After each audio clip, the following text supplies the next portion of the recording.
धर्म यांच्या रक्षणाचा संस्कार ज्या घरामध्ये रुजतो असं घर म्हणजे गोव्यामधील म्हणजे गोमंतकामधील उपाध्ये यांचं घर.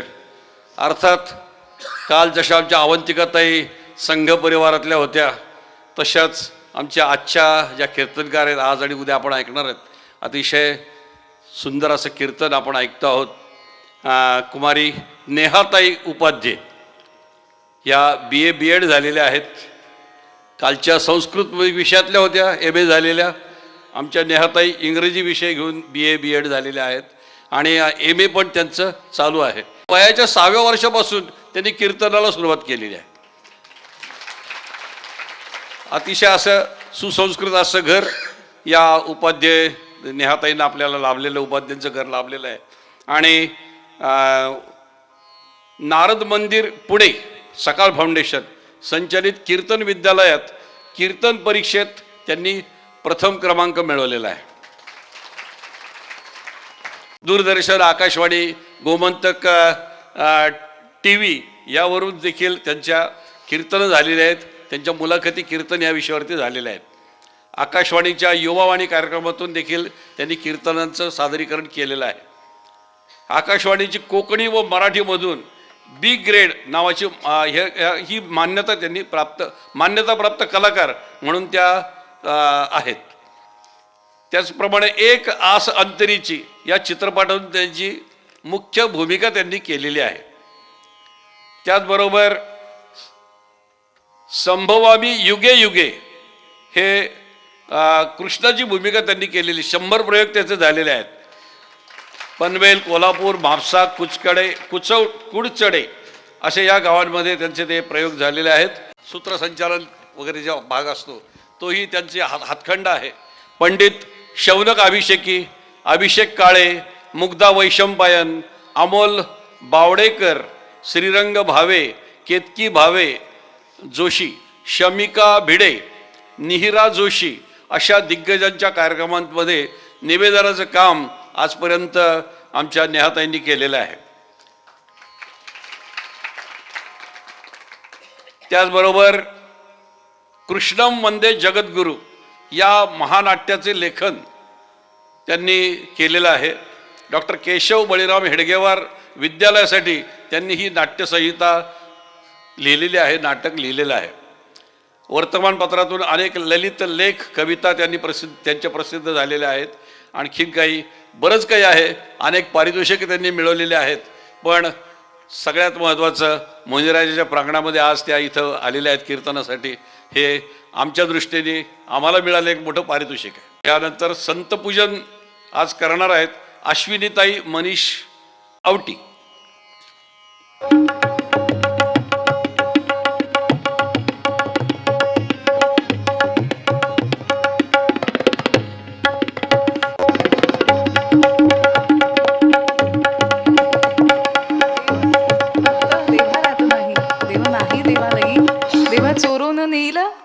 अशी कोणाची पुण्य स्थिरचरा व्यापुनी अवघा तोच परमात्मा दशांगुळे उरला.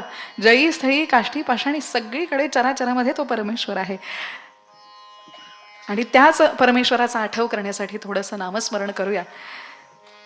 या मोहिनी राज देवस्थानामध्ये इथे या उत्सवानिमित्त अहिल्यानगरामध्ये नेवासे येथे कीर्तन मला कधीतरी संधी मिळेल सेवेची, याचा मी स्वप्नातही विचार केला नव्हता. पण खरोखर खूप आनंद होतोय की या अशा ठिकाणी जिथे ज्ञानेश्वर माऊली आहेत, त्यांचा आशीर्वाद आहे, पलीकडे देवर्षी नारद स्वामी या गादीचे मालक आणि प्रत्यक्ष संपूर्ण विश्वाचं अधिकरण असणारं ते सावळं परब्रह्म आणि त्यांचं मोहिनी रूप आणि त्या लक्ष्मी माता, या सगळ्यांचा कृपाशीर्वाद आणि आज ते सगळे पाठीशी आहेत. म्हणून ही कीर्तन सेवा कदाचित मला मिळाली असेल कुठल्या तरी जन्मी. थोडंसं भाग्याचा विषय असेल. त्यामुळे कारण इथं भाग्य लक्ष्मी आहे, त्यामुळे भाग्याचाच विषय. त्यामुळे पुन्हा एकदा सगळ्यांचे आभार मानून आख्यानाला सुरुवात करूया. थोडंसं नामस्मरण करूया. श्रीराम जय राम जय जय राम, श्रीराम जय राम जय जय राम.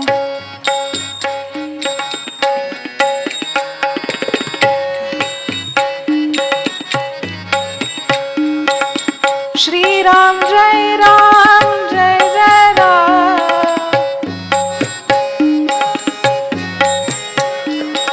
श्रीराम जय राम जय जय राम,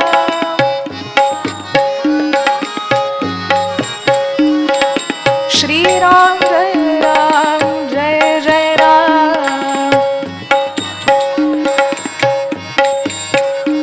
श्रीराम जय राम जय जय राम, श्रीराम जय राम जय जय राम.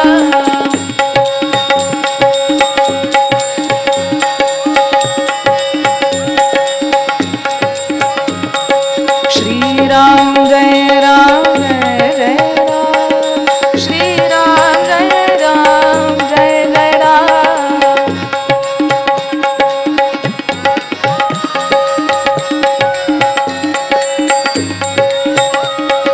पुंडलिका वरदे हरी विठ्ठला, श्री ज्ञानदेव पार्वती पते हर हर, श्री मोहिनीराज भगवान की, देवर्षि नारद स्वामी महाराज की.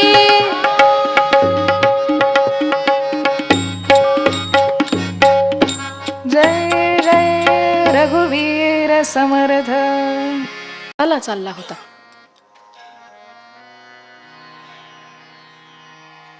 सूर्यास्ताची वेळ होती. चहू बाजूने अंधार पसरलेला होता आणि अशा वेळी एखाद्या घरामध्ये ही दिवे लागण्याची वेळ असते, दीप प्रज्वलित होण्याची वेळ असते, पण या क्षणी या संध्याकाळच्या वेळी कुणाच्या तरी घरचा दिवा मालवला होता, तो कायमचाच.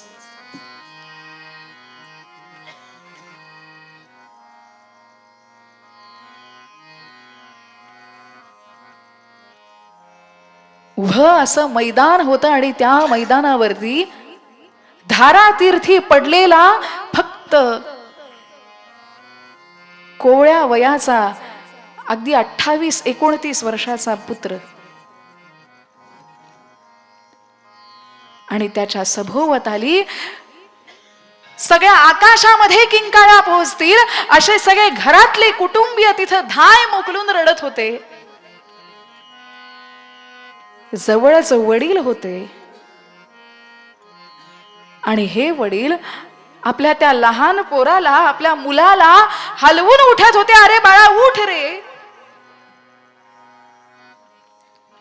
उठ.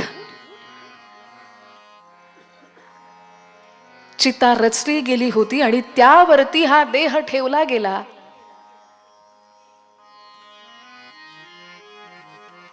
वडिलांना लक्षात येईना, काय करावं कळेना. धाय मोकलून रडत होते, ऊर बडवत रडत होते आणि कपाळ फोडत रडत होते की अरे देवा, हा असा कसा न्याय केलास की माझ्या वाट्यातले श्वास सगळे याला मिळावेत, माझ्या वाटचं आयुष्य याला मिळावं, माझी वर्ष याला लाभावीत, असा माझा हा मुलगा तू अर्ध्या संसारातून, अर्ध्या आयुष्यातून उठवून नेलास. काय केलं होतं, काय चुकलं होतं त्याचं. वडील जिवंत असताना आपल्या स्वतःच्या पोटच्या पोराला असा अग्नी देताना त्या वडिलांच्या हृदयामध्ये काय कालवा कालव झालेली असेल विचार करा की स्वतः आई वडील धडधकट जिवंत आहेत आणि अशा वेळी कोवळा पोर तिथं चितेवरती निश्चित पडलेला आहे. अशा वेळी अग्नी देताना हात धजावतील का. चिता रचली गेली, त्या मुलाचा देह त्याच्यावरती ठेवला गेला आणि त्यानंतर जमिनीवरती कोसळलेले हे पिता, हे वडील यांनी फक्त दृष्टी वर केली आणि त्यानंतर त्यांनी बघितलं समोर 11 जणी सती म्हणून उभ्या होत्या. हिरव्या बांगड्या, कपाळाला मळवट भरलेला होता, कुंकू लावलेलं होतं, बांगड्या चुडा, संपूर्ण हिरवा चुडा भरलेला होता, दाग दागिने घालून सतीच्या वेशामध्ये या मुलाच्या 11 जणी पत्नी सगळ्या उभ्या होत्या. आणि या वडिलांनी त्या 11 जणींकडे बघितलं. मृत्यू फक्त या एकट्याचा नव्हता, तर घरामधल्या 11 जणी सती जाणार होत्या. तो काळ आहे. घरामधलं एका माणसाचं जाणं म्हणजे त्याच्या बरोबर त्याच्या अर्धांगिनीनेही जावं. आणि अशा वेळी या वडिलांनी बघितलं, त्या 11 सुनांकडे बघितलं. एक एक एक एक नजर जात होती आणि एका सतीजवळ, एका सुनेजवळ ती नजर थांबली. आणि त्या सुनेला बघताच यांनी असा हंबरडा फोडला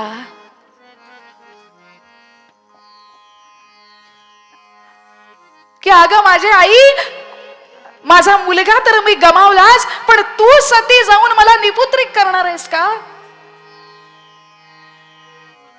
माझ्यावरती अशी वेळ येऊ देऊ नको अगं, तू सती जाऊ नकोस.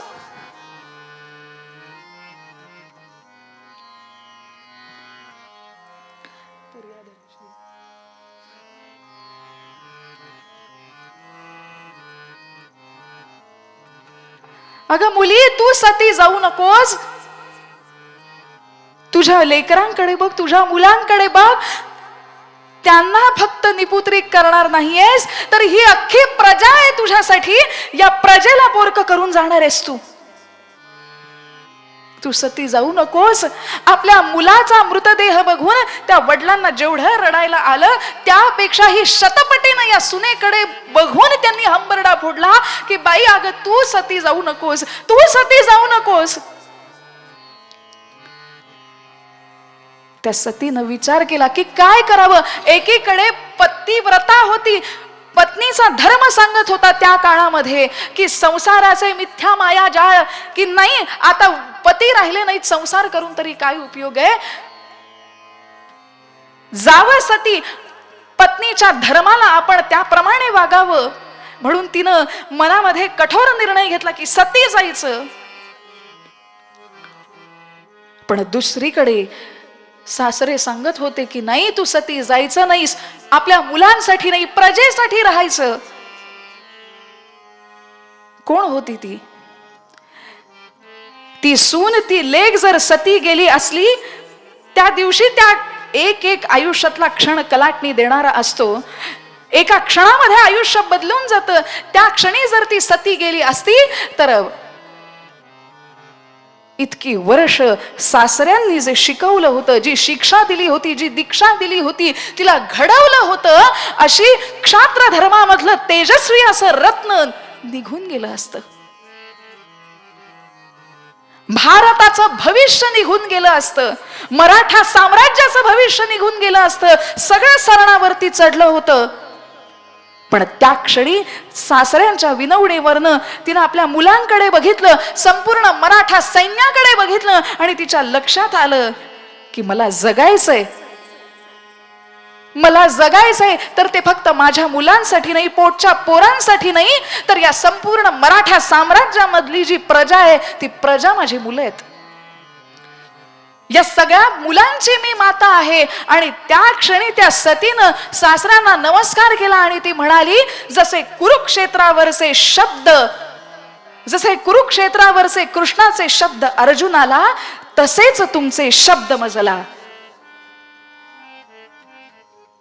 त्या सतीनं त्या क्षणी सासऱ्यांना नमस्कार केला आणि त्या क्षणी सगळ्या बांगड्या, सगळ्या चुडा, दागिने सगळे एका पुरचुंडीमध्ये बांधून त्या चितेमध्ये फेकून दिली. 11 जणी सती गेल्या. चितेला, त्या संपूर्ण चितेला अग्नी दिला. तिथं चिता धडाडली, अग्नी पेटून उठल्या, ज्वाळा आकाशामध्ये गेल्या.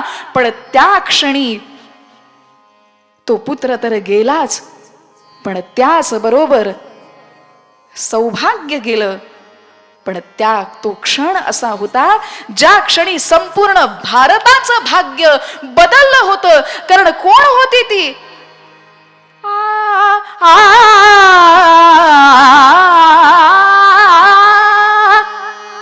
त्या क्षणी ती सती सरणाच्या वाटेवरून परतली, कर्तव्य पथावरती गेली, उत्कृष्टतेच्या वाटेवरती मार्गक्रमण करायला लागली. अशी क्षत्राणी त्रेतायुग की सती अहिल्या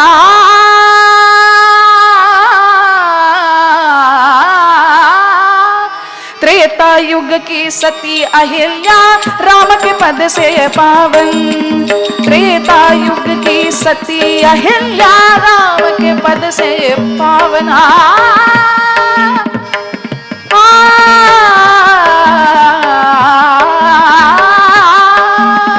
त्रेतायुग की सती अहिल्या राम के पद से पावन. कलयुग की अहिल्या देवी, कलयुग की अहिल्या देवी खड़ी रही रणांगण, खड़ी रही रणांगण. हो राम साधो जी राजा राम कहो.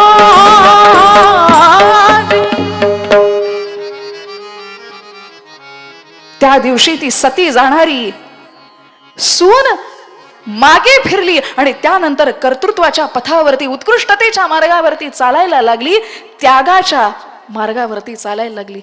त्या दिवशी त्या चितेचा अग्नी तर चुकला, पण त्यानंतर आयुष्यभर अग्निपथावरती चालायला लागली. अशी कोण होती? कोण होते ते सासरे ज्यांनी स्वतः त्या सुनेला सांगितलं तू सती जायचं नाहीस? कोण होते ते? 18व्या शतकामधली कथा आहे. संपूर्ण मराठा साम्राज्य, संपूर्ण हिंदुस्थानामध्ये भगवा ध्वज फडकवत होतं.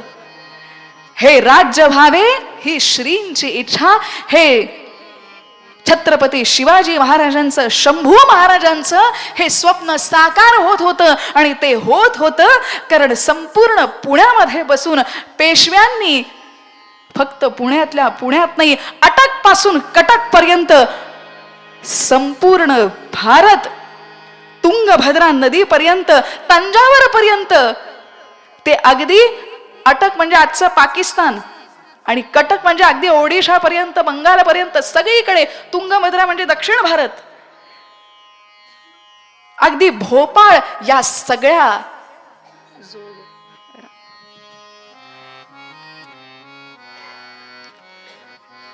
संपूर्ण भारत भगवा झाला होता. मुघलांनी हार पत्करली होती. तुम्हाला जेवढा जमेल तेवढा आम्ही कर द्यायला तयार आहोत. चौथाई सरदेशमुखी गोळा केली आणि संपूर्ण मराठा साम्राज्य प्रजेला पाळत होतं. मुघलांना नामशेष करून टाकलं होतं. मुघल अगदी लुळे पांगळे होऊन पडले होते.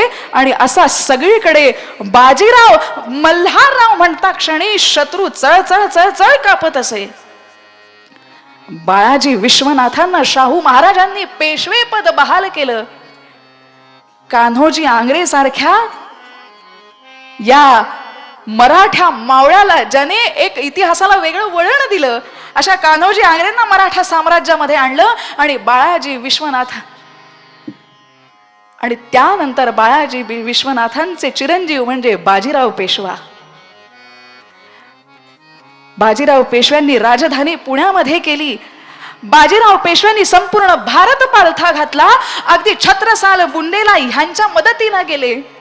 तिथे मोहम्मद बंगश सारख्या त्या मुघलांना, त्या निजामांना सगळ्यांना अगदी नाकामध्ये दम करून ठेवावं म्हणतात तसं बाजीराव मरगट्टे आले म्हटल्यानंतर चळचळ चळचळ सगळे कापायचे.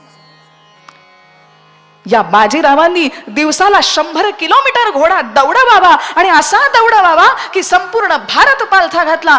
2.25 लाख किलोमीटर ज्यांनी प्रवास केलाय फक्त आयुष्याच्या 40 वर्षामध्ये. 40 वर्ष असं आयुष्य लाभलं.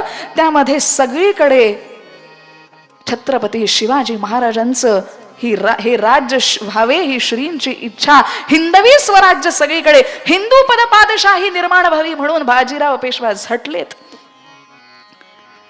पण आज आपल्या मुलांना, माझ्या पिढीला बाजीराव कळतायत ते बाजीराव मस्तानी सारख्या एका अत्यंत हीन दर्जाच्या चित्रपटामधून.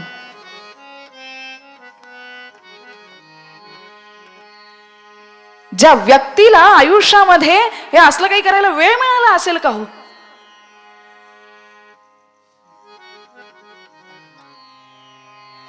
आणि या बाजीराव पेशव्यांच्या मदतीला होता होळ गावचा एक विरकर कुटुंबामधला. आईनं बघितलं, दुपारची वेळ होती, झाडाखाली झोपलेला होता हा मुलगा, आणि आईनं बघितलं कोण होता हा. या संपूर्ण विरकर घराण्यामध्ये होळगावला आल्यानंतर होळकर म्हणून प्रसिद्ध झालं. मल्हारी मार्तंडाची कृपा होती, आणि या मल्हारी मार्तंडाचा प्रसाद म्हणून या विरकर घराण्यामध्ये, या होळकर घराण्यामध्ये जन्म झाला तो. मल्हाराची कृपा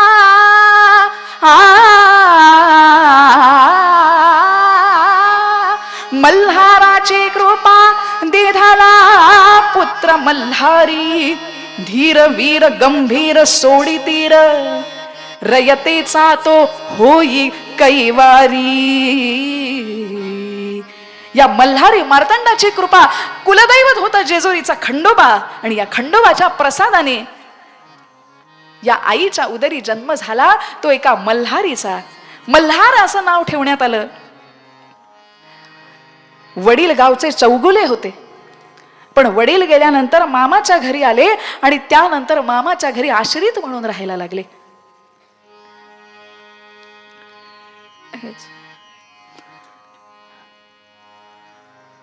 आईनं बघितलं दुपारच्या वेळी मल्हार झोपलेला आहे झाडाखाली, आणि त्याच्या मस्तकावरती एक भुजंग छत्र धरून उभा आहे. आईला त्या क्षणी जन्म झाल्यानंतर ज्योतिषांनी केलेलं भाकीत आठवलं. सटवाईनं याच्या कपाळावरती लिहिलं होतं, तुझा मुलगा पृथ्वीपती होईल आई, तुझा मुलगा पृथ्वीपती होईल. मामांना सांगितलं. मामांनी त्या क्षणी हातामधली शेळ्या मेंढ्या सगळ्या घेतल्या. धनगराचा पोर होता, पण पाठवलं मराठा सैन्यामध्ये, आणि त्या दिवसापासून हातामध्ये दांड पठ्ठा आला. तलवार आली, तलवारबाजी शिकला, घोड्यांचा खरारा शिकला, घोडा शिकला, आणि त्यानंतर या मल्हारराव होळकर नावाच्या सैनिकाचा सरदार झाला. 500 सैनिक त्याच्या हाती दिले, मनसबदार झाला, आणि करता करता एक दिवस सुभेदार झाला. बाजीराव पेशवा आणि मल्हारराव होळकर यांच्यामध्ये अगदी थोडंच अंतर होतं, 20-25 मधले होते. पण लक्षात घ्या, बाजीराव पेशवा ब्राह्मणाचा मुलगा, मल्हारराव होळकर धनगराचा मुलगा. पण कधीही हा जातीभेद आला नाही जो आपल्यासारख्या माणसांच्या मनामध्ये असतो. बाजीराव पेशवा अत्यंत दिलदार व्यक्तिमत्व. दया बहादूर सारखा माळवा प्रदेश म्हणजे विंध्य पर्वतापासून चित्तोड म्हणजे आजचं राजस्थान, एवढा मोठा प्रदेश, त्यामध्ये गुजरातही येतं. असा संपूर्ण माळवा प्रदेश दया बहादूर नावाचा तिथं सगळ्या जनतेला त्रास देत होता. तिथल्या नंदलाल नावाच्या दिवाणांनी बाजीरावांना पत्र पाठवलं, इथं काहीतरी करा, हिंदू धर्मीय सगळे बांधव इथं होरपळतायत, विलासी वृत्तीनं इथला राजा जगतोय, काहीतरी करा. आणि म्हणून 25,000 कर पाठवणं बंद केलं मुघलांना. पण तरी सुद्धा बादशाह काही ऐकेना, म्हणून बाजीरावांना पत्र पाठवलं की तुम्ही तुमचं मराठा सैन्य पाठवा, आम्ही तुम्हाला इथल्या इस्लामी आक्रमण उठवायला आम्ही इथं तयार आहोत, तुम्ही फक्त या आमच्या मदतीला. आणि त्यानंतर बाजीराव पेशव्यांनी पाठवला तो आपला असा मराठी सुभेदार, ज्याचं नाव ऐकता क्षणी सगळे शत्रू चळचळ कापायचे, माळव्यातला सगळा अंमल उठवला. मध्यम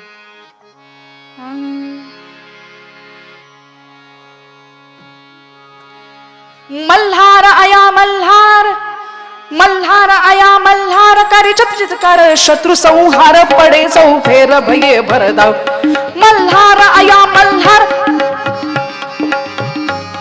मल्हार आया मल्हार, करीत चितकार शत्रु संहार, पडे चौफेर भये भरधाव. मराठशाहीचा खंदा उमराव. धन्य तो होळकर मल्हारराव, जी जी जी जी जी जी. धन्य तो होळकर मल्हारराव, जी जी जी जी जी जी.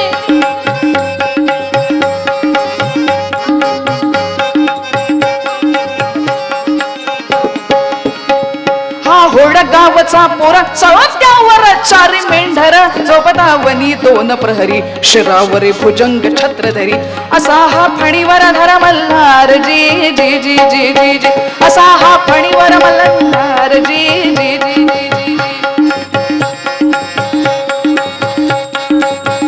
सोड सोड सोडली त्याने मेंढर घेतली पेंढार झाला सरदार बाळाचे विश्वनाथ संगे माळवा रणी शौर्य रंगे दरारा उत्तरेस लागे हो जी जी जी जी जी जी अहो शिंदे पेशवे पवार होळकर घेती माळव्याला आणि पाटीदार मल्हारी झाला हा इंदुरवाला जी जी जी जी जी तोच किल्ले कुंभेरीला मराठ्यावर जात उलटला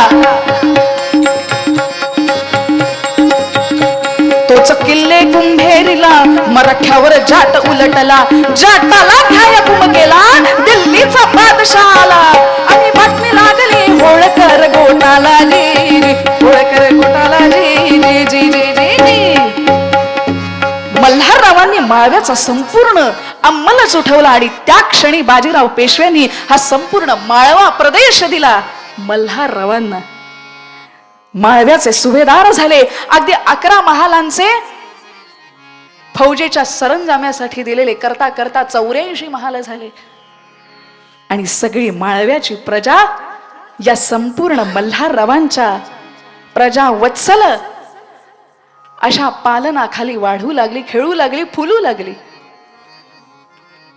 आणि हेच मल्हारराव होळकर एके दिवशी बाजीराव पेशव्यांबरोबर संपूर्ण सैन्य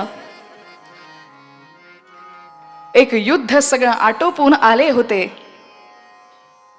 त्यावेळेस अहमदनगर चौंडी गावामध्ये संपूर्ण छावणी उतरली होती एका महादेवाचं मंदिर होतं आणि त्या महादेवाच्या मंदिरामध्ये दिवे लागणीची वेळ झाली होती सगळं सैन्य तलवार शस्त्र अस्त्र हत्ती घोडे सगळं तिथे छावणी पसरली होती आणि त्या छावणीमध्ये मल्हाररावांचं लक्ष गेलं की त्या सगळ्या सैन्यामध्ये हाती दिवा घेऊन कैलास राणा शिवचंद्र मौळी फणींद्र माथा मुकुटी झळाळी कारुण्य सिंधो भवदुःखहारी तुझ वीण शंभो मज कोण तारी तुझ वीण शंभो मज कोण तारी तुझ वीण शंभो मज कोण तारी पार्वती पते हर हर महादेव त्या सगळ्या सैन्यामधून हाती दिवा घेऊन परकर पोलक घातलेली एक छोटी मुलगी त्या छावणीकडे अगदी छान बघत टकामका बघत बघत आली एखाद्या 8 वर्षाच्या मुलीला फक्त असा फ्रॉक धरून असं बोलता येतं की नाही पण ती मुलगी हातात छान दिवा घेऊन परकर पोलक्यामध्ये टकामका बघत बघत त्या सगळ्या सैन्याला अगदी बाजूला सारत सारत त्या छावणीमधून आली महादेवाच्या मंदिराच्या पायऱ्या चढली तिथं सगळीकडे दिवा प्रज्वलित केला वाती सारल्या त्या श्री महादेवाचं शंभू महादेवाचं तिथं स्मरण केलं आणि त्यानंतर मल्हारराव त्या मुलीचं 8 वर्षाच्या मुलीचं धाडस बघत राहिले की एवढीशी मुलगी या सैन्याला न घाबरता एवढे बलदंड सैन्य ही बिनदिक्कत मंदिरात जाते काय दिवा प्रज्वलित करते काय आणि आपल्याकडे येऊन अशी बघत उभी राहते काय म्हणाले अगं मुली कुणाची लेक तू आणि त्या मुलीनं उत्तर दिलं चौंडी गावच्या पाटलांची लेक मी माणकोजी शिंदे माझ्या वडिलांचं नाव वय वर्ष 8 आणि त्यानंतर मल्हाररावांच्या मनात आलं हे दिवा घेऊन प्रज्वलित करून जाणारी ही मुलगी माझ्या घरचा दिवा माझ्या घरची अशी दिवाळी करू शकते का माझ्या घरी असा प्रकाश आणू शकते का ही तेजस्विनी अशी लेक माझ्या घरी तेजाची दिवाळी करू शकते का आणि म्हणून मल्हाररावांच्या मनात आलं की त्यांचा पुत्र खंडेराव सुद्धा 10 वर्षांचा झालाय लग्नाचा झालाय त्या काळचं सांगते बरं आणि म्हणून मल्हाररावांनी विचार केला की लेकीला सांगितलं, तू आम्हाला तुझ्या घरी घेऊन जाशील? म्हणाले हो. आणि या मुलीने, तिला काही माहित नाही बरं की मराठा साम्राज्याचा सुभेदार मल्हारराव होळकरांशी मी बोलतेय. होळकर घराणा माहिती नाही, माळवा प्रदेशाचा राजा माहिती नाही, बाजीराव पेशवे माहिती नाही, काही माहिती नाही. आणि या मुलीने सांगितलं हो, घेऊन जाते की.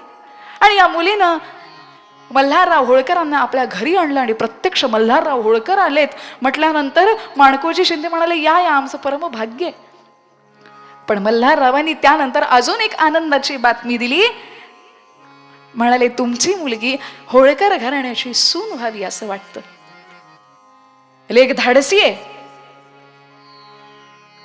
हिम्मतवाली आहे आणि मराठा साम्राज्याच्या सुभेदाराची सून या घरामध्ये म्हणून इंदोरच्या महालामध्ये पावलं पडावीत तिची, असं आम्हाला वाटतं सून म्हणून.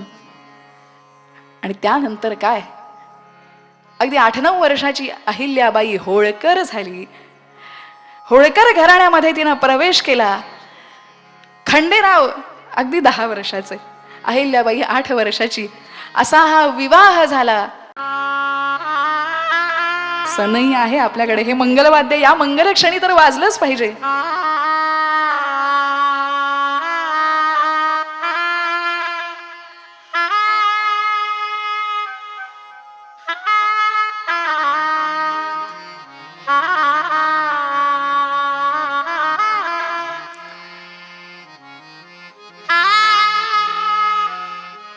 मल्हारराव होळकर आणि माणकोजी शिंदे, शिंदे आणि होळकर घराण्याचे बंध त्या क्षणी जुळले.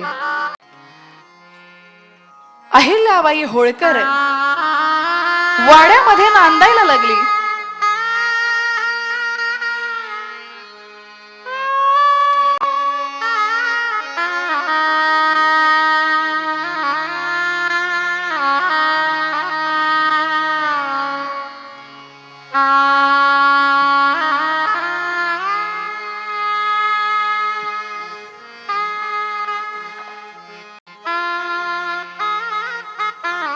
संपूर्ण वाड्यामध्ये तिची पावलं ती रुळायला लागली.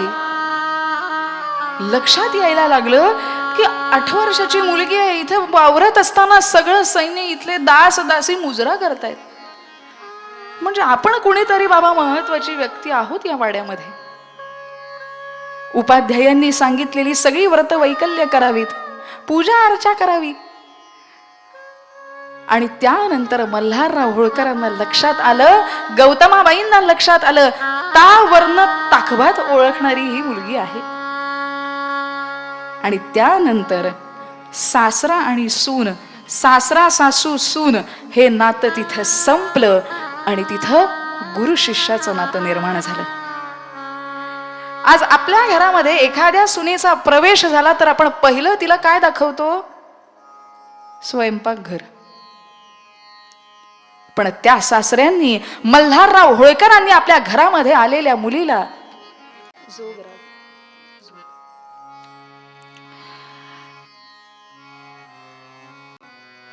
मल्हारराव होळकरांनी त्या सुनेला स्वयंपाकघर नाही तर दाखवलं की घोड्यांचा हा संपूर्ण जो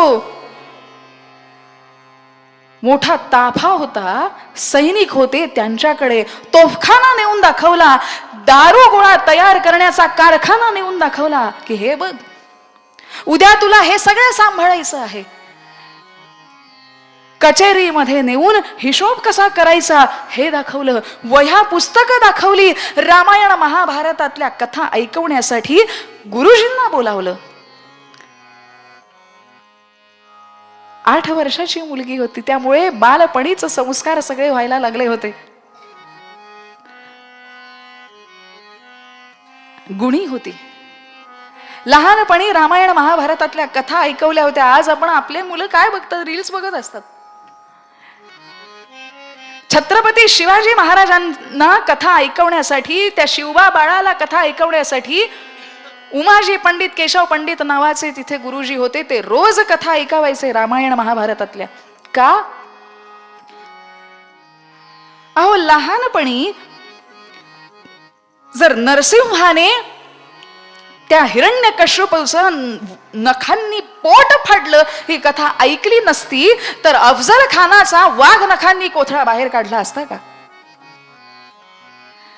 भगवान गोपाल कृष्ण टोपलीमधून मथुरेतून तिथं गोकुळामध्ये गेले.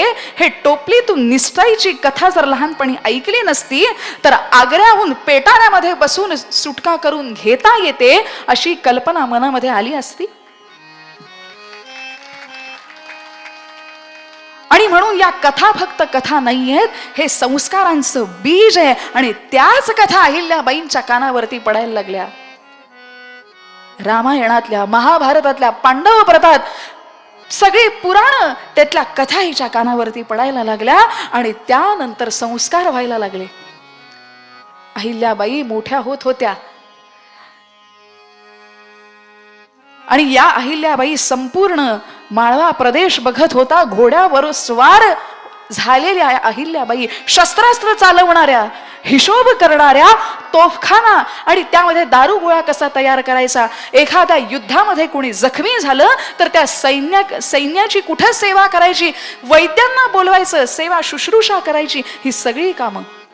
मुदपाक खाण्यामध्ये आजचा स्वयंपाक काय आहे, एखाद्या युद्धामधून लूट आणली त्यामधला पेशव्यांना किती खर्च जाणार आहे, पेशव्यांना किती लूट पुण्याला पाठवायची, आपल्या सरकारी तिजोरीमध्ये किती ठेवायची, याचा हिशोब अवघ्या वयाच्या 20 वर्षापर्यंत या सगळ्या शिकून तयार झाल्या अहिल्याबाई. स्वतः बरोबर खंडेरावांबरोबर युद्धामध्ये जायला लागल्या, छावणीमध्ये राहायला लागल्या. लहान असताना अगदी 10-12 वर्षाच्या असताना वाड्यामध्ये सगळं काम बघायच्या. करता करता करता अहिल्याबाईंना हे सगळे संस्कार अगदी जवळून, युद्धाचे शस्त्र कसं चालवायचं, एखाद्या व्यूह कसा रचायचा, गनिमी कावा काय असतो शिकायला लागल्या. युद्धाच्या किंकाळ्या, तोफांचं डागणं, गोळ्यांचं पडणं, हे सगळे कानावरती जवळून बघता यायला लागले, ऐकू यायला लागले, डोळ्यांनी दिसायला लागलं. आणि आपला जन्म कशासाठी झालेला आहे, हे सगळं शिक्षण कशासाठी मिळतंय, याची पुन्हा एकदा जाणीव झाली अहिल्याबाईंना. आणि असा क्षण आला की एक दिवस कुंभेरीला जायची वेळ आली.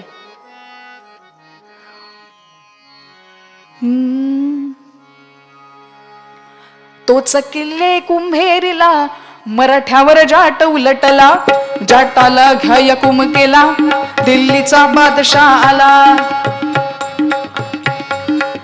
कुंभेरीचं युद्ध सुरू होतं. अहिल्याबाई आणि त्यांचे पती खंडेराव दोघेही गेले होते. मल्हारराव होळकर होते. आणि असा एक क्षण होता, बेसावध क्षण. हा कुंभेरी कारणी गेला मल्हारी सामणी, हा कुंभेरी कालनी गेला मल्हारी सामणी, तो पुत्र खंडोजी रणी तो पडला समरांगणी. अचानक त्या जाटांकडून तोफ टाकली गेली आणि धाडकन तो तोफेचा गोळाच या खंडेरावांवरती पडला. आणि मल्हाररावांचा हा मुलगा, अहिल्याबाईंचं कुंकू, ते सौभाग्य त्या क्षणी समरांगणावरती पडलं. पण मल्हाररावांनी निर्णय घेतला. सुनी सधरले पोटी झरले डोळ्यातून पाणी, आणि बिजली निघता अश्रू ढळती कृष्ण मेघवाणी. जी जी जी जी जी. मल्हाररावांनी कठोरपणे निर्णय घेतला. मुलाच्या मृत्यूचं दुःख बाजूला सारलं. दुःख होतं ते अहिल्याबाईंना लहानपणापासून तयार केलं होतं.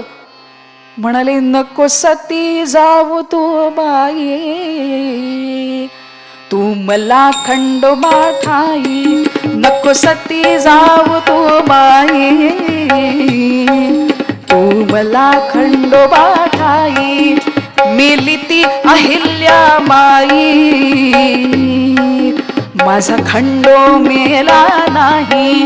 गादीला चिता समजून घे कारभार जोमान, तू भेजाळून जीवन रयतेचे उजाळे जीवन. शिवबाची आई जिजाई, दाखला तिचा तू घेई, दाखला तिचा तू घेई, दाखला तिचा तू घेई. नको सती जाऊ तू बाई, तू मला खंडोबा ठाई, आजपासून तू माझा पुत्र आहेस. आणि त्यानंतर खंडेराव गेल्यानंतर, जाटा माझ्या कोकरानं तुझं काय केलं होतं रे, पण याचा बदला घेतल्याशिवाय राहणार नाही. आणि म्हणून पुढचा राज्यकारभार मालेरावांना त्या राजसिंहासनावरती बसवलं खरं, पण सगळा कारभार घेतला अहिल्याबाईंनी. मालेराव अहिल्याबाईंचा पुत्र. मालेराव आणि मुक्ता अशी मुलं होती. आणि त्या क्षणी अहिल्याबाईंनी सगळा राज्यकारभार आपल्या हातामध्ये घेतला. पानिपतचं युद्ध झालं आणि त्या क्षणी अहिल्याबाईंना लक्षात आलं की सगळं सैन्य, विश्वासराव गेले, भाऊसाहेब गेले.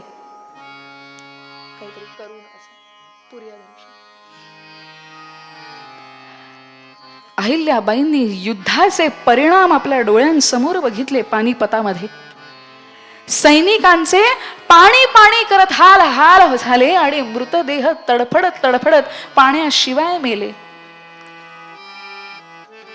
त्या दिवशी अहिल्याबाईंनी संपूर्ण इंदोरचा वाडा हा त्या सगळ्या जखमी सैनिकांनी, प्रत्येक खोलीमध्ये सैनिक, अहो कुठला राजा कुठली राणी आपल्या सगळा वाडा हा सैनिकांसाठी रुग्णालय करून टाकतो. पण त्या दिवशी अहिल्याबाईंनी त्या वाड्याला एखाद्या रुग्णालयाचं स्वरूप दिलं. सगळे वैद्य बोलवले आणि ते सगळे वैद्य त्या सगळ्या पानिपतातल्या सैनिकांची सेवा करत होते. इंदोरचा वाड्यामध्ये त्या दिवशी त्या सगळ्या सैनिकांची सेवा होत होती. अशा अहिल्याबाई. आणि त्या दिवशी त्यांनी ठरवलं, यापुढे या संपूर्ण भारतामध्ये जिथे जिथे जाईन, जिथे जिथे काम करता येईल, तिथे पाण्याचे, नदीच्या किनारी घाट बांधायचे, विहिरी खणायच्या, बारव खणायचे. कारण का, जसे पानिपतामध्ये सगळे सैनिक पाण्याविना मेले, तसं यापुढे पाण्यासाठी कोणी मरू नये.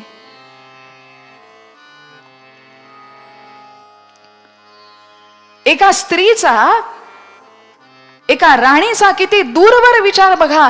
पानिपतामध्ये पाण्याविना सगळी माणसं मेली, म्हणून प्रत्येक ठिकठिकाणी पाण्यासाठी विहिरी खणल्या.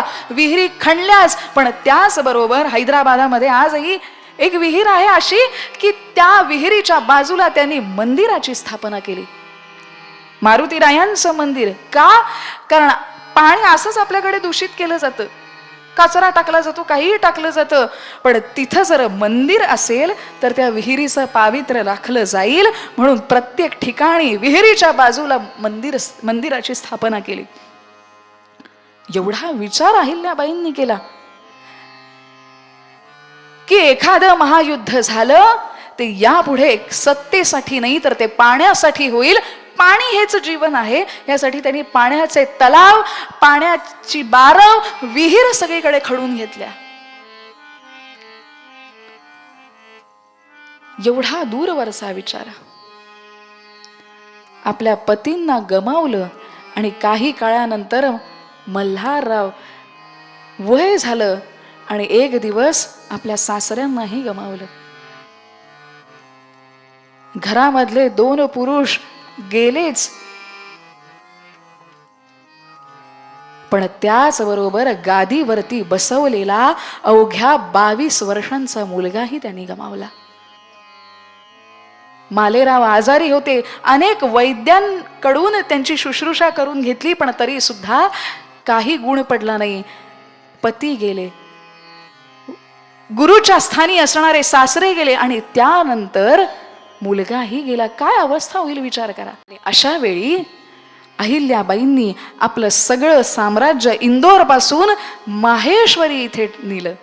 नर्मदेच्या किनारी घाट बांधून घेतला आणि माहेश्वरी येथे बाजारपेठा उभ्या झाल्या.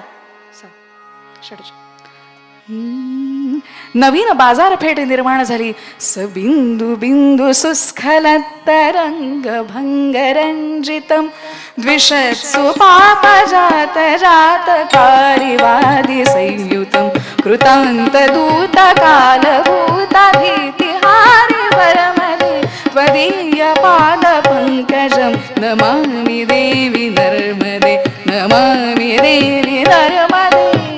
नर्मदेच्या किनारी माहेश्वर नगरी, बाजारपेठा उभ्या राहिल्या.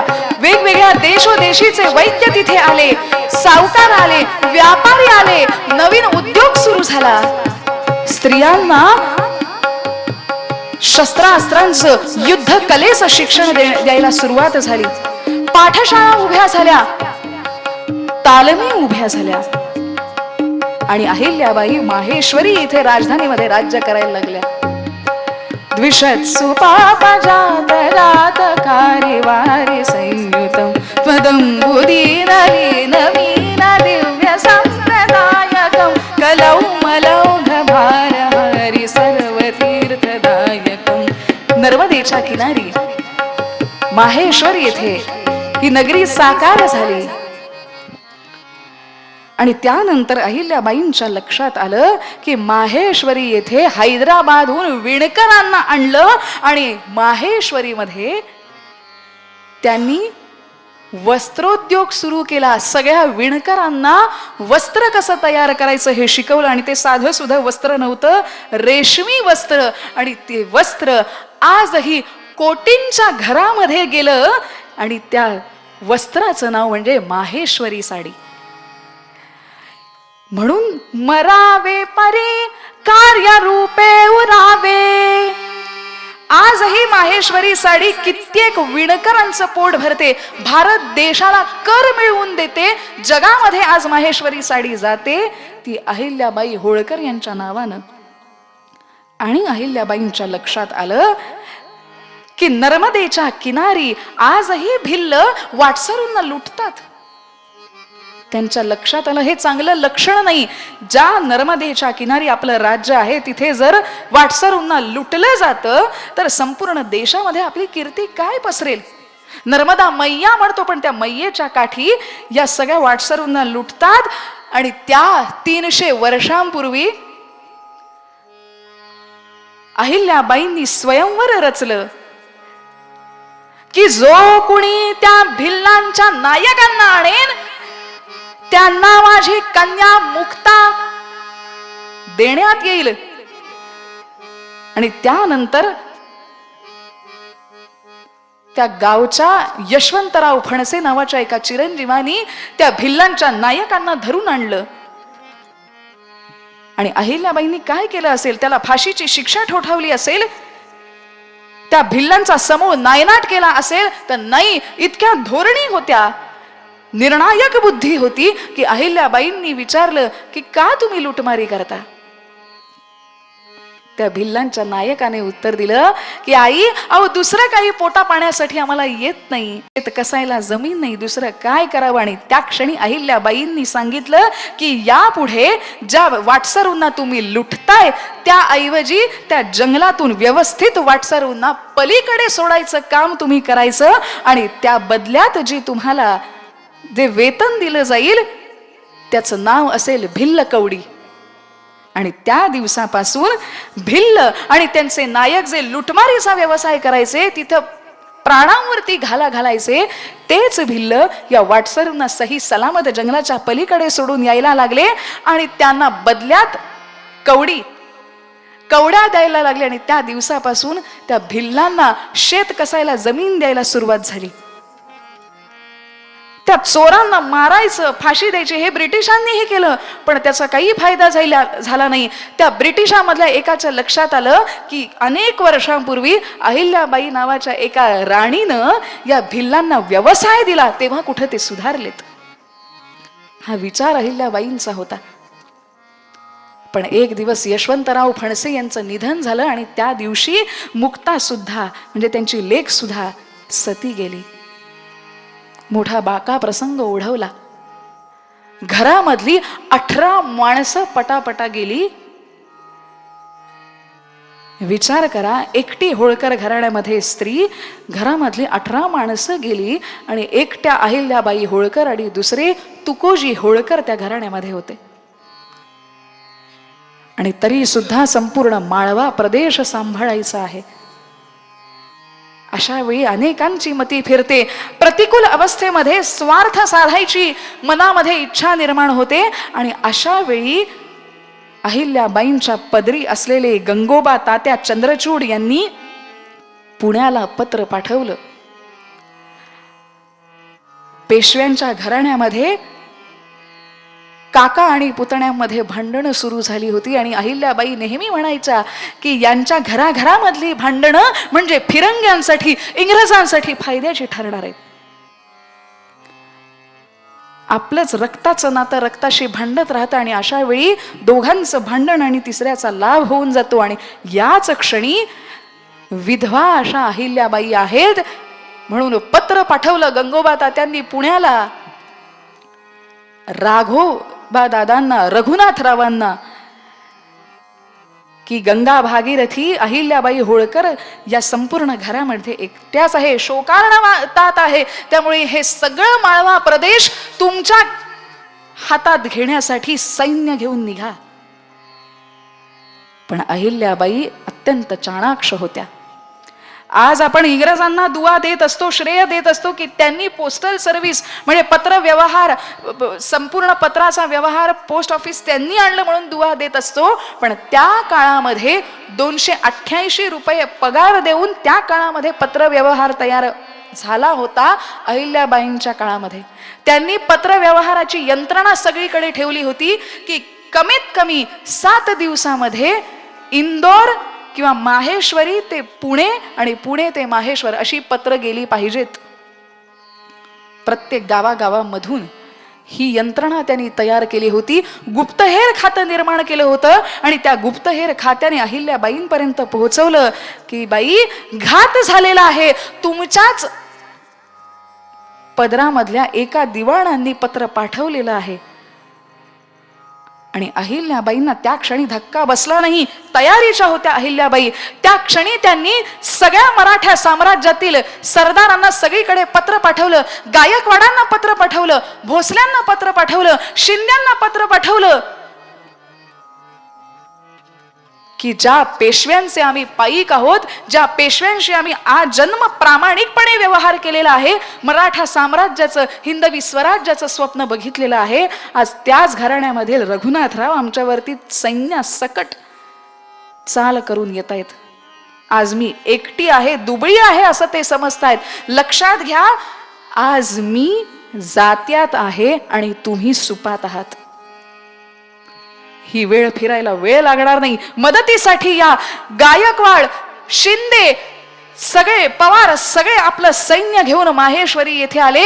तुकोजी होळकरांना पत्र पाठवलं अहिल्याबाईंनी की रघुनाथराव सैन्य घेऊन येत आहेत. रघुनाथरावांच्या हाती पत्र पोहोचायच्या आधी सगळं सैन्य क्षिप्रा नदीच्या काठी उभं राहिलं होतं. तुकोजी होळकरांना सांगितलं, उदयपुरामध्ये जेवत असाल तर तातडीनं हात धुण्यासाठी माहेश्वरीत या. आणि त्या दिवशी जे अहिल्याबाईंनी रोज माहेश्वरी येथे महिलांना प्रशिक्षण दिलं होतं, घोडेस्वार झालेल्या सगळ्या महिलांचं सैन्य क्षिप्रा नदीच्या काठाशी उभं राहिलं. विचार करा,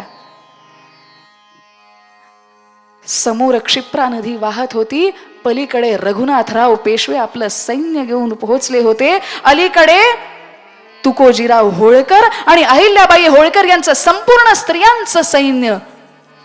तुकोजी होळकरांनी सांगितलं, पत्र पाठवलं, संदेश पाठवला रघुनाथराव पेशवेंना की क्षिप्रा नदी जर ओलांडली तर तलवारीला तलवार भिडल्याशिवाय राहणार नाही. आज क्षिप्रा नदीच्या काठी तलवारीला तलवार खणाळेल. जगदंबेचं स्वरूप असलेली प्रत्येक माहेश्वरी मधली, माळवा प्रदेशातली स्त्री, विचार करा, 350 वर्षापूर्वींची कथा सांगतेय. अबला नाही, दुबळी नाही, सगळ्या सैन्य उभं राहिलं. आणि अशा वेळी अहिल्याबाईंनी रघुनाथरावांना पत्र पाठवलं. आणि त्या एका पत्रामध्ये काय चमत्कार झाला बघा. अहिल्याबाईंनी रघुनाथराव पेशवेंना पत्र पाठवलं की गंगोबा तात्या चंद्रचूड यांच्या सांगण्यावरून माळवा संपूर्ण माझ्या हातून घेण्यासाठी तुम्ही आला आहात खरं. मी एकटी असले म्हणून तुम्ही मला दुबळी खुळी समजलात काय? लक्षात घ्या, क्षिप्रा नदीच्या अलीकडे या संपूर्ण माळवा प्रदेशाला राखण्यासाठी जगदंबा स्वरूप असणारी प्रत्येक दुर्गा इथं घोड्यावरती स्वार झालेली आहे. तुम्ही जर क्षिप्रा नदी ओलांडली आणि युद्ध झालंच,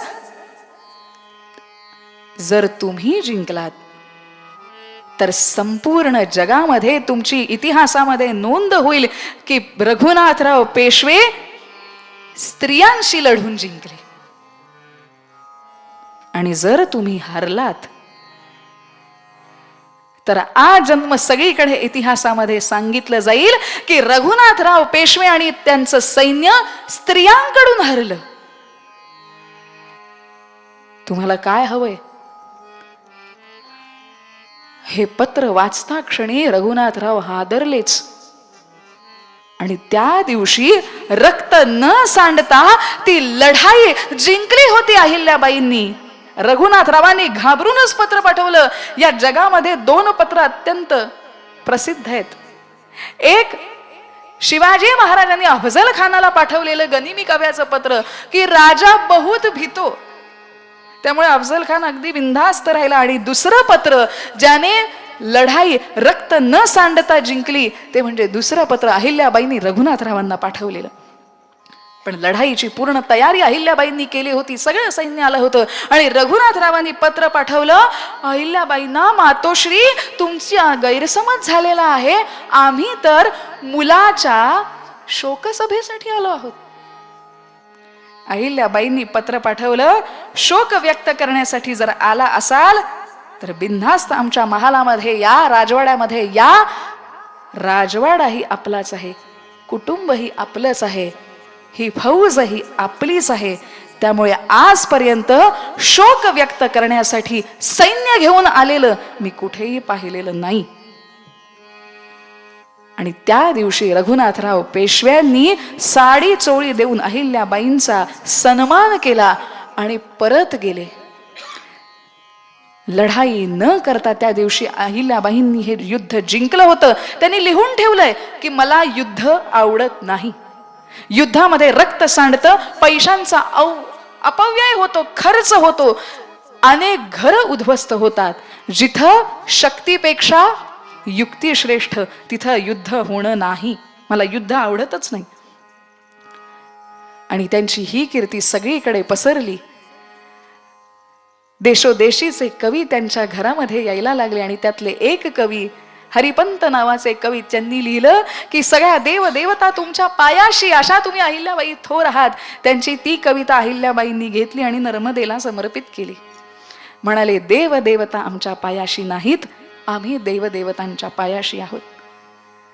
ज्याप्रमाणे छत्रपती शिवाजी महाराजांनी श्रींची इच्छा असं म्हटलं, त्याप्रमाणे प्रत्येक पत्र हे श्री शंकर आज्ञेवरून असं पत्र लिहून कायम हे राज्य व्हावं ही श्री शंकरांची इच्छा. हातामध्ये शिवपिंडी घेतलेला आपल्याला मूर्ती दिसत असते.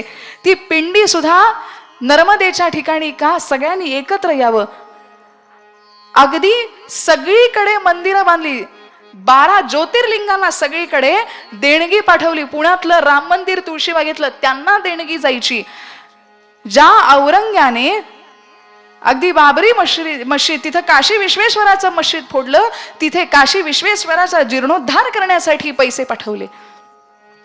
हैदराबादामध्ये काही ब्राह्मण आले, म्हणाले आम्हाला ब्राह्मणांना शिष्यांना शिकवता येत नाही, वेदांचं अध्ययन होत नाही, काय करावं. अशा वेळी अहिल्याबाईंनी सांगितलं, ब्रह्मपुरी नावाची एक महाविद्यालयाची स्थापना मी करून देते, पण ब्रह्मपुरीमध्ये महाविद्यालयामध्ये दुसरं तिसरं काही होता कामा नाहीये. आमच्यातला एक वकील तुमच्यामध्ये असेल, आमचे गुप्तहेर तुमच्या बरोबर असतील कायम. त्यामुळे तिथं वेदाध्ययन सोडून दुसरं काही होताना दिसलं तर आमच्याशी गाठ आहे. संपूर्ण भारतामध्ये एक एक वकील, अगदी राजस्थानापासून दक्षिण भारतापर्यंत अहिल्याबाईंचा एक एक वकील त्या राजाच्या पदरी असायचा. आज आपण बघतो की आज प्रत्येक देशामध्ये इंडियाची एम्बसी आहे, पण तो विचार 350 वर्षापूर्वी अहिल्याबाईंनी केला होता. आणि एक दिवस या दरबारामध्ये आले, सुश्लोक वामनांचा अभंगवाणी प्रसिद्ध तुकयाची, ओवी ज्ञानेशाची तैशी आर्या मयूर पंतांची राम राम राम हरे हरे राम राम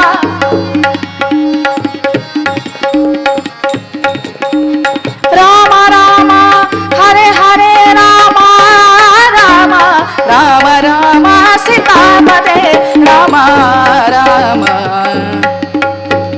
मोरोपंत आले आणि ज्यांनी केकावली रचली त्यांनी अहिल्याबाईंची कीर्ती ऐकून त्यांच्या पुढे एक काव्य सादर केलं. आणि अहिल्याबाईंनी सांगितलं मोरोपंतांना, त्यांना भीती होती की मागच्या वेळी एका कवीचं नर्मदेमध्ये टाकलं तसं माझं पण समर्पित करतात की काय. पण अहिल्याबाईंनी सोन्याचं कडं दिलं मोरोपंतांना आणि सांगितलं, पंत तुम्हाला त्या प्रभूंनी ही प्रतिभा दिलेली आहे ती माझ्यासारख्या राज्याच्या सेवकांचं गुणगान लिहिण्यासाठी नाही, तर त्या भगवंताच्या सेवेसाठी. आणि त्याच मोरोपंतांनी रामायण लिहिलं, आर्य भारत लिहिलं, आर्या रचल्या. आज ज्या कीर्तनामध्ये आम्ही गातो. आणि मोरोपंतांना आश्चर्य वाटलं की त्या प्रत्यक्ष भगवंताला ही स्तुती आवडते, स्तोत्र आवडतं. पण त्या क्षणी म्हणाले, मला अहिल्याबाई या देवाहून थोर वाटल्या, कारण देवांना स्तुती आवडते पण अहिल्याबाईंना स्तुती विषासमान वाटते. 12 ज्योतिर्लिंगांचा जीर्णोद्धार केला, सगळ्या मंदिरांचा जीर्णोद्धार केला,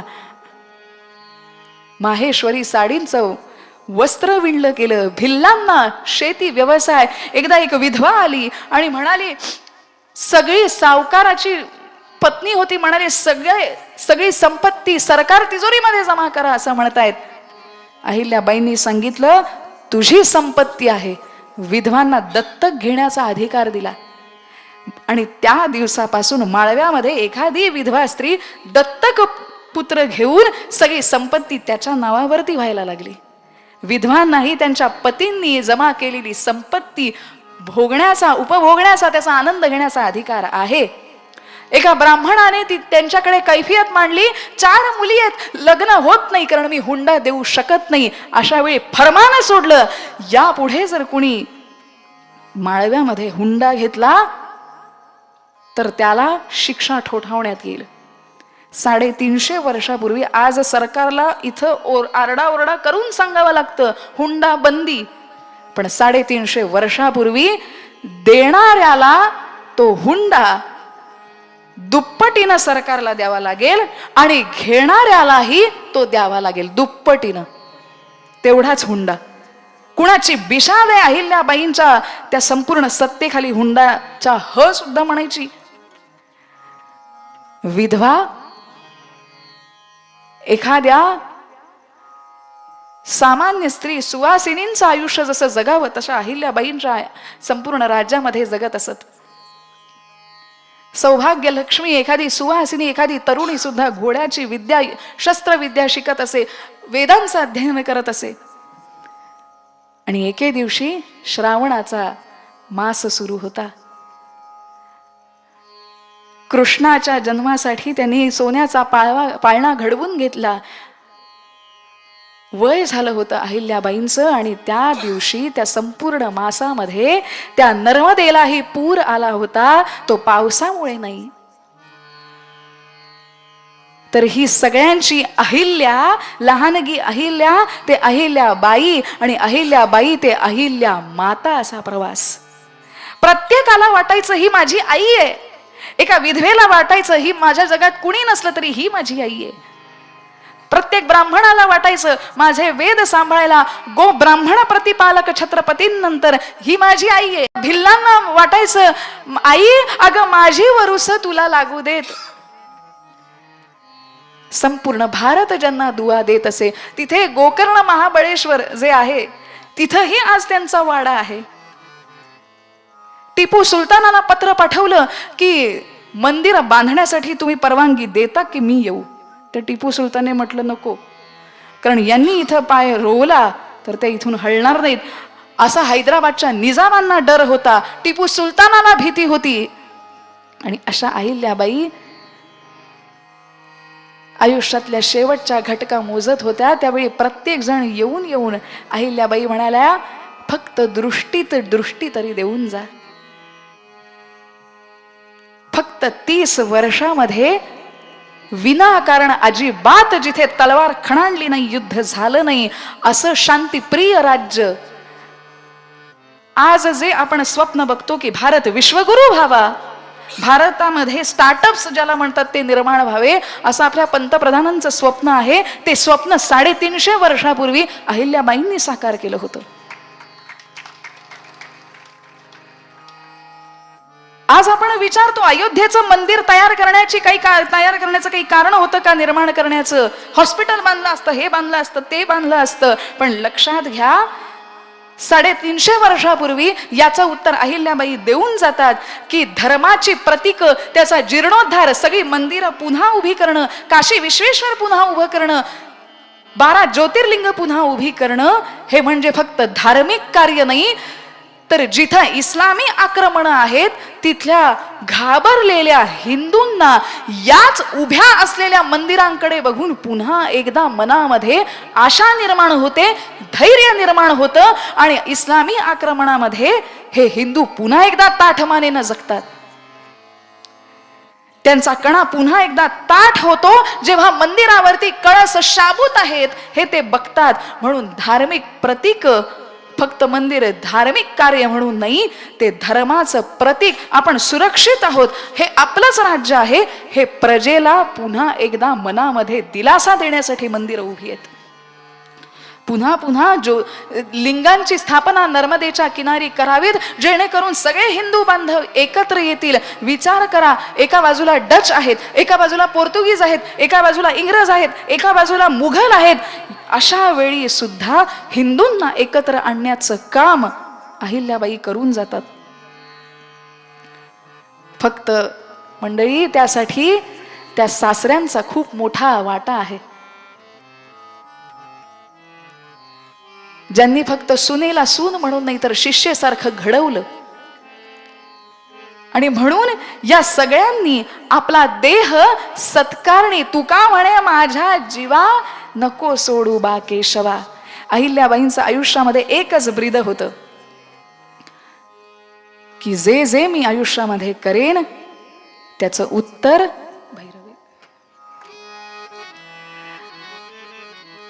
जाताना त्या एवढंच सांगून गेल्या की जे जे मी आयुष्यामध्ये करेन त्याचं उत्तर मला त्या भगवंताला द्यायचं आहे.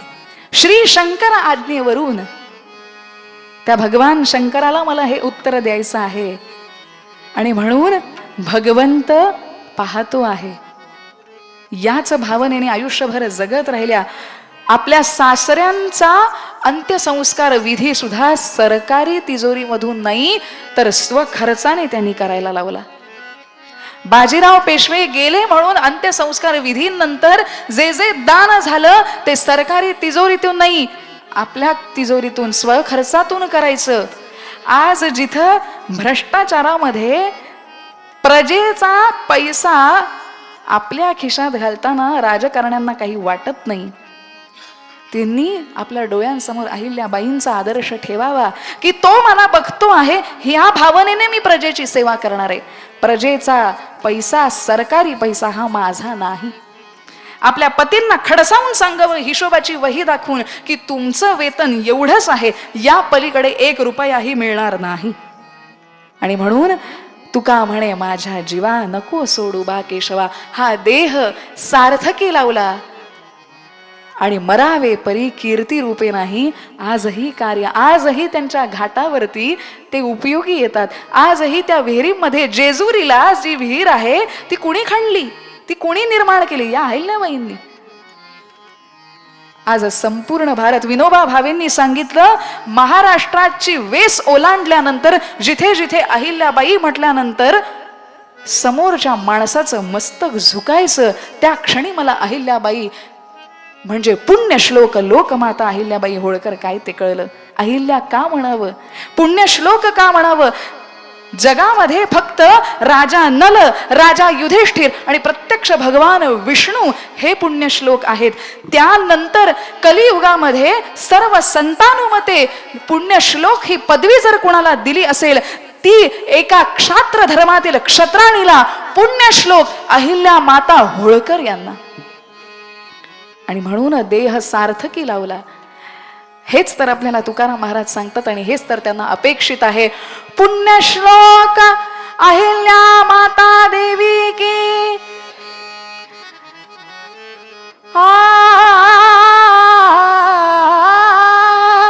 घे घे माझे वाचे घे घे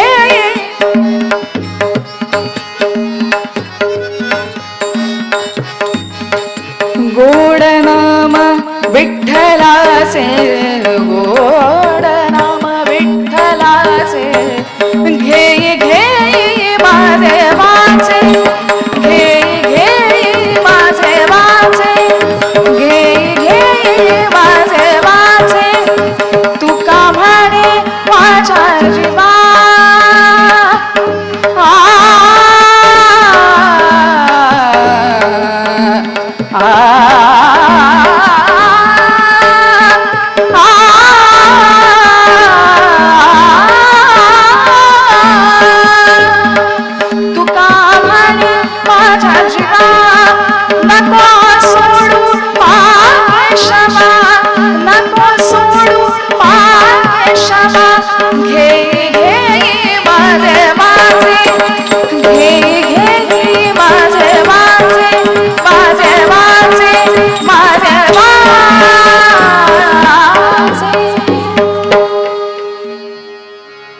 श्री मोहिनीराज भगवान की, श्री लोकमाता पुण्यश्लोक अहिल्या देवी माता की जय. जय रघुवीर समर्थ.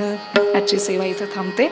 दुःख हरता वार्ता विघ्नाची दुर्वी पुरवी प्रेम कृपा जयाची सर्वांगी सुंदर उटिशेंदुराची कंठी सारखे बाळ मुक्ता फळाची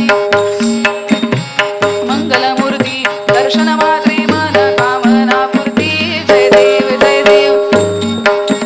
तुझ गौरी कुमरा चंदनाची उटी कुमकुम केशरा हिरे जडित मुकुट शोभतो बरा ऋण झुणती नूपुरे चरणी घागरिया.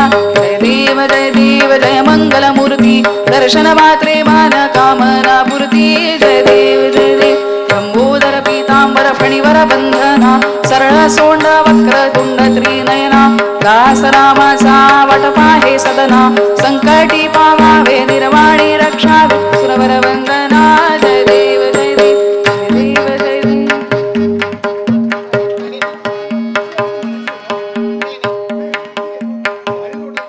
घालीन लोटांगण वंदीन चरण डोळ्यान पाहिन रूप तुझे प्रेमे आलिंगिन आनंदे पूजिन भावे ओवाळीन म्हणे नामा. त्वमेव माता च पिता त्वमेव त्वमेव बंधुश्च सखा त्वमेव त्वमेव विद्या द्रविणं त्वमेव त्वमेव सर्वं मम देव देव. कायेन वाचा मनसेन्द्रियैर्वा बुद्ध्यात्मना वा प्रकृतिस्वभावात् करोमि यद्यत् सकलं परस्मै नारायणाय इति समर्पयामि. अच्युतं केशवं रामनारायणम् श्रीधरं माधवं गोपिका वल्लभं जानकी नायकं रामचन्द्रं. हरे राम राम राम हरे हरे हरे कृष्ण कृष्ण कृष्ण हरे हरे राम राम राम हरे हरे हरे कृष्ण कृष्ण कृष्ण हरे हरे. सदा सर्वदा योग तुझा घडावा तुझे कारणी देह माझा पडावा.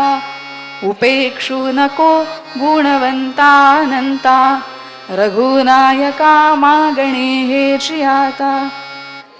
हे रघुवीर समर्थ.